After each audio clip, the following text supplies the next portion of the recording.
Welcome to Books, Dreams, and Financial Things, where we talk about marriage, blending our family, finances, and our dreams. We hope while sharing our journey, you can relate and learn with us and from us. Welcome back. I am your host, Renita. And I'm your host, Jermaine. And today we're going to talk a little bit about the books that we've been reading. And yeah.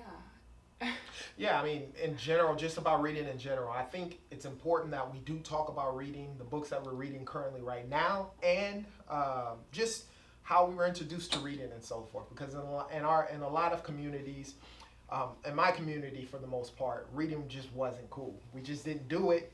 Anybody who was considered smart, we said whatever we said about it.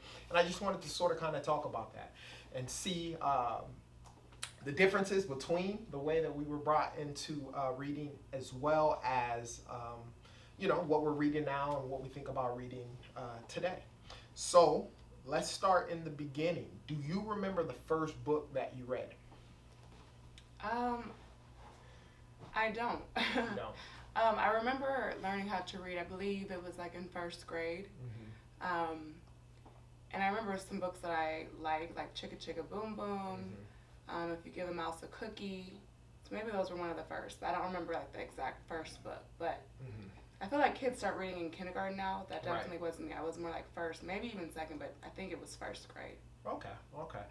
See, do you remember the first book? Let me say this then. Do you remember the first book that you've read all the way through, that you actually finished on your own, that you could read every single word in that book? No, No. but I mean, I've been a reader. Maybe that's why. I've always enjoyed books, enjoyed reading books. I've read lots of books. Okay.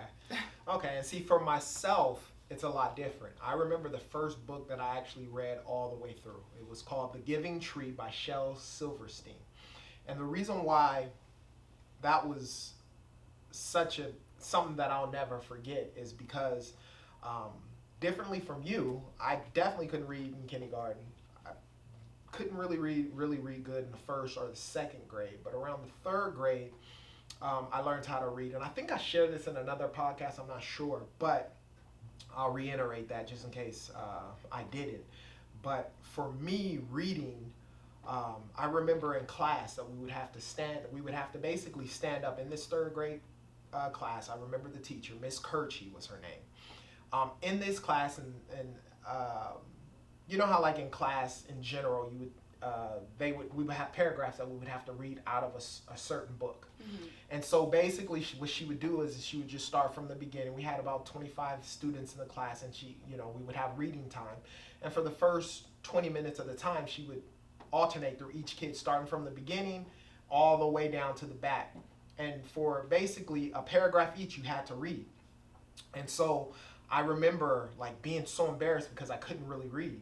And so I would count the students ahead of me to try and figure out, okay, what paragraph I was going to have to read. And so while they were reading, I was there studying my paragraph because I wanted to read and be able to fluently go through reading my paragraph so I wouldn't be embarrassed. Because at the end of the day, the kids, they would talk about you. Oh, you can't read, that, yada, yada, yada. And how did I get to the third grade without being able to read? I have no idea. But that's what, that's why I remember that. That's how my introduction to reading. It's funny you say that because even like in university, especially like when we first start a class, Uh-huh. we'll have the syllabus. And the professor will be like, anybody want to read? And I'm always like, me.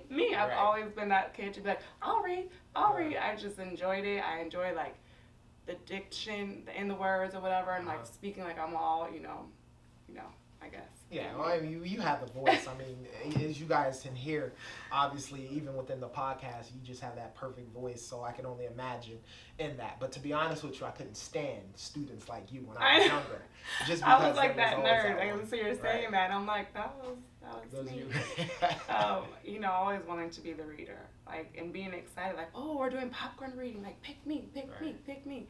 But I don't remember, making fun of the kid. That's also the difference of kind of just the school that we went to or the area. Right. But we never made fun. I always would feel bad, Huh. like, oh, like, I would never be like, ah. No one would ever be laughing that I remember. But then again, I wasn't on that receiving end of it. Huh. So maybe that's why. So that's unfortunate that people made you feel Yeah. Well, Yeah. I mean, ultimately, yeah, I just couldn't read. I didn't practice or anything. But back to Shel Silverstein's The Giving Tree. I remember, so I counted this day in particular. It was like my first time ever reading in front of the class. And I counted the paragraphs and I was off. And I'm pretty good at math, Oh, but no. I was off. What happened was a girl who was before me, who was supposed to read, she got called out of class, like right before time came for her to read. So she goes, "Oh, Jermaine, you just take over." And so that was the paragraph that I remembered reading. And so I got the other paragraph and I stumbled over all the words. I could barely read. Oh. And it was embarrassing. And kids were laughing and so forth. And I remember I said after that time, I remember the teacher brought me back and was like, "Hey, you need to practice. Practice makes perfect. Everybody can read. It doesn't make it." That's the great thing about this teacher, Miss Kirchu. She was like, "Hey, you're not dumb. I know you're very smart. You just got to practice, reading." And so I remember she was like, "Go to the library, pick out a book." I remember just randomly grabbing that book, and she was like, "Just read it." And it was, a relatively, thick book in my standards at that time span.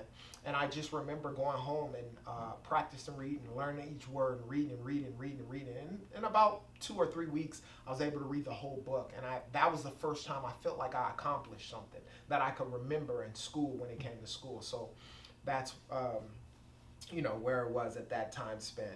And plus, for the most part, for us in my neighborhood, reading was just boring. It was something that we just didn't like doing. And then as time progressed, I learned something different. So reading for you was great, and why is that? Or you liked it, and why do you think that was?